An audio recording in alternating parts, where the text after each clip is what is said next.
Senador ang tinawag na tuta ng Malacanang ni dating Senate President Alan Peter Cayetano. Kabilang dito sina Senate President Pro Tempore Vicente Soto III at Senator Raffy Tulfo.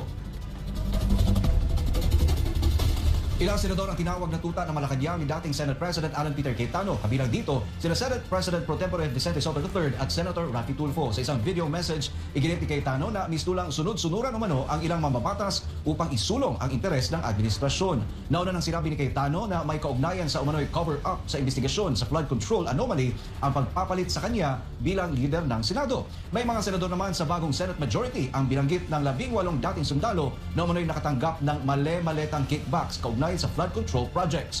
Bukod kina Soto at Tulfo, tinawag din ni Cayetano na aso si Senator Ping Lacson. Sabi ni Raffy Tulfo, hindi daw sila Malacanang. In other words, hindi sila tuta. Okay.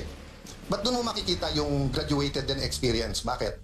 Kasi si Senator Tito Soto and Senator Raffy Tulfo, at least sila tuta ng Malacanang. Pero si Erwin Tulfo, tuta lang ni Lacson. Hindi siya tuta ng Malacanang. Diba? Kasi nga may hawak sa kanya si Senator Lacson na alam sa kanya.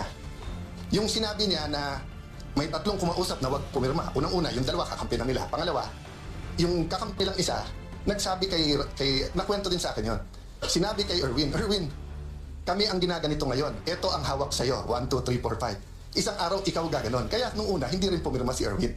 So yun ang mahirap sa Senado. 24 lang kami. Araw-araw kami nagkwekwentuhan. Minsan nagiinuman pa. Kaya kung magkwekwento kayo, ayusin yung kwento nyo kasi alam ko rin yung kwento eh.